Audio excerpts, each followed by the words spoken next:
అసలు ఉమెన్‌ని ఒక ఇండిపెండెంట్ థింగ్‌గా సొసైటీకి చూడడం ఎందుకంత కష్టం? సో, నేను ఈ బుక్ చదువుతున్నాను కాల్డ్ 'సేపియన్స్'. అందులో 1776 బీసీలో బాబిలోన్ అనే ఒక సిటీ ఉంది. It was the biggest city.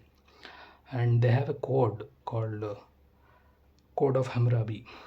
అది it was considered as one of the first standardised legal system. అందులో కొన్ని లాస్ ఉన్నాయి.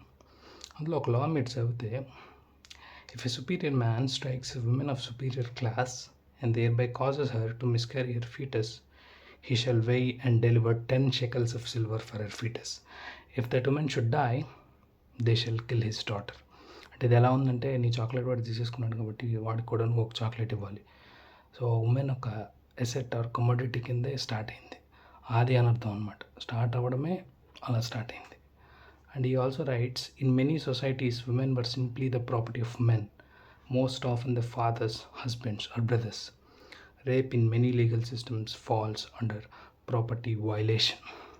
In other words, the victim is not the woman who was raped, but the male who owns her. And ఈ idea generations కొద్ది continue అయ్యి చాలామంది women కూడా they belong to some man అనే ఒక థాట్లోనే పడిపోయారు. అండ్ జనరేషన్స్ కొద్దిగా కంటిన్యూ అయింది. కానీ మనం అలా కాదు. మనం చాలా ఎవాల్వ్ అయ్యాం కాబట్టి మనం అలా చూడద్దు. ఉమెన్ కూడా ఒక ఇండిపెండెంట్ ఎంటిటీ కింద చూద్దాం. అండ్ సునీల్ చెప్పినట్టు వెంకటలక్ష్మి కూడా ఒక మనసు ఉంది.